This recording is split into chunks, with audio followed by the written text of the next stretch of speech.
Hey, hello there. So I wanted to take a little bit of time this morning and talk about this rust preventer, Cosmoline, that I sprayed last night on some cast iron fixture plates that I need to send out in a crate that I'm going to ship overseas. So let's talk a little bit about it. It's an industrial grade Cosmoline rust preventer. To be applied on anything from steel to iron to ferrous metals to prevent rust and corrosion from inhibiting those parts during transit or storage. So what I have is I had a bunch of 10 by 10 cast iron fixture plates that were brand new on a welding fixture table that I had built. And then I have some cast iron squares that I needed to coat as well. So I thought I would save those for this morning to walk through the process of what I discovered, mixing ratios. I wanted to spray it through an HVLP paint gun. I didn't want to buy it in their aerosol version. This was a cheaper option for me because of how much product or how much square footage of product I needed to spray on all my parts. This was just cheaper for me to go that route. So, but once I got the product, I started doing a little bit of research on how to reduce it.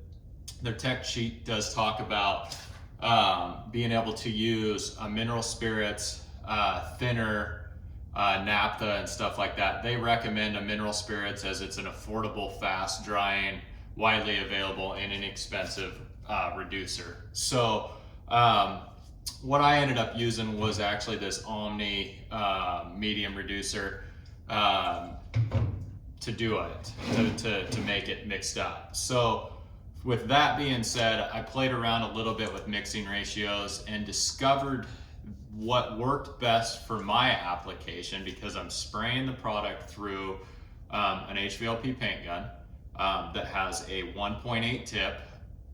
That max PSI at the gun is 29 max PSI. I believe that gives you 5 pounds at the cap. I may be wrong about that, but I think that's what that means. So with that, I take and go ahead and I've got a 1 pint mixing cup. So I'm gonna spray a couple parts today. I'm gonna only mix up 5 ounces. So at that 5 ounces that I wanna mix up, that would be a half of an ounce of reducer at the 10% per volume.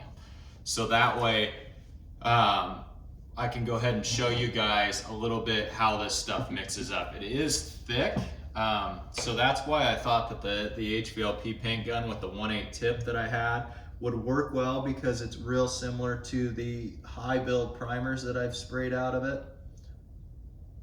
So as you can see, that gives me my 5 ounces there. And you see how thick this stuff is. And I have to believe that temperature and humidity and all that make a factor on this stuff too. So take that into account in your environment. How hot is it outside? How hot's it in your shop? How cold is it? Just make sure you take those into account too, because that's gonna make a difference on reducing and stuff as well.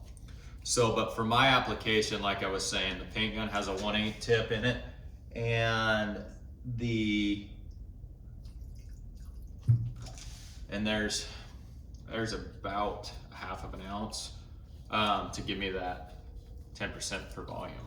But so make sure too, another thing is because this stuff is so thick, make sure you agitate this, blend this, stir it up really, really well. Get that reducer stirred in there and evenly through the product. So let's talk a little bit about air pressures. So at the wall, my regulator, I have it set at 60 PSI.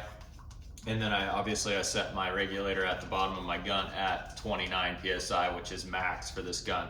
And I max at pressure there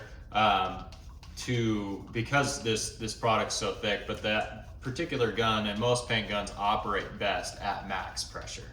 And that's generally how I spray, and then I can adjust with the adjusters on the gun and stuff like that. So, but as you can see now, it is so much thinner just with that little bit of reducer.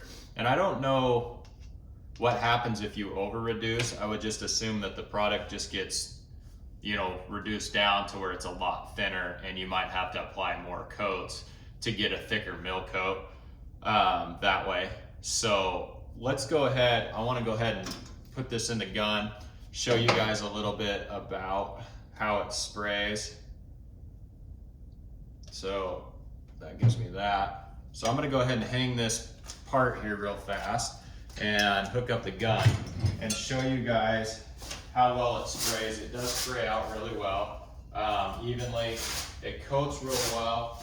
And obviously the nice thing with spraying versus rolling is I can get into all these areas that would be more of a challenge if I was to, say, try to put it all in a paintbrush.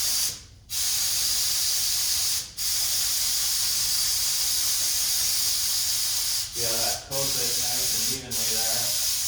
We're getting a good, all the surfaces really even coat on all the surfaces. So the nice thing too is you're not wasting product. I mean, you do obviously waste product with overspray, but this is a better way, in my opinion, to put this product on evenly. But yeah, so get yourself a good coat on there and be happy with it. So that's how the spray application worked for me. I discovered with playing around with it last night and mixing ratios that about 10% per volume worked really well for my application. So as you can see, I mixed up 5 ounces and I put about a half of an ounce of reducer. You can go a little bit more just based on your guys' application. But so you guys know, I have an HVLP paint gun with a 1/8 tip. Max PSI on this particular gun is 29 PSI. So my regulator at my gun is set, this regulator here is set at 29 PSI. I have my regulator at my wall, which is my air supply coming to the gun, set at 60 PSI. And that worked real well for me. When I was able to come out this morning, look at the parts I sprayed, everything flashed out nicely and had a nice even mill thickness throughout all of the parts. When I did clean the gun last night, I just used a multi-purpose solvent, so like a paint thinner, something like that we'd use to clean paint guns. This is what I use to clean my paint guns. I had some table surfaces that got a little overspray on it. I just used a product like this wax and grease remover to wipe everything down. And a product like this doesn't harm the underlaying paints or anything like that, so that worked good for that. So you guys can know that. So I recommend you guys get good paint cups or a cup that can tell you how many ounces you're using, and then just base it on a 10% per volume. That worked well for me. I didn't find a lot of information out there on the interwebs, from Google to YouTube. So that's why I'm taking a little bit of time today. Thought I would share that with you.